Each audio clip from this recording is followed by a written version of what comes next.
Pencopotan Roni Ardiansyah sebagai Kepala SMP Negeri 1 Prabu Mulih secara mendadak membuat masyarakat, khususnya kalangan pendidikan di kota tersebut, terkejut.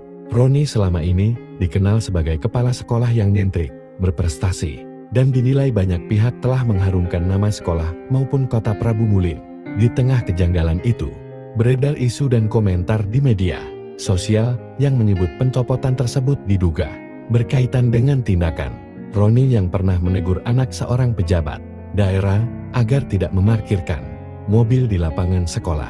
Anak itu disebut masih di bawah umur, sementara penggunaan lapangan untuk parkir dianggap mengganggu kegiatan latihan siswa.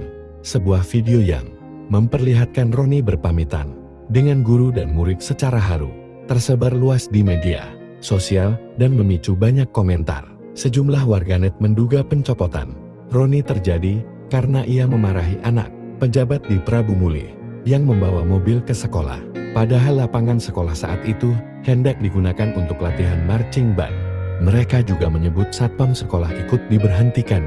Di sisi lain, Kepala Dinas Pendidikan dan Kebudayaan Prabu Mulih, Adarmadi, menyatakan bahwa mutasi dalam jajaran dinas pendidikan merupakan hal wajar sebagai bagian dari penyegaran organisasi. Ia menilai perpindahan tugas yang dialami Roni tidak berbeda dengan rotasi yang sewaktu-waktu dapat terjadi di sekolah lain agar roda organisasi tetap berjalan dinamis.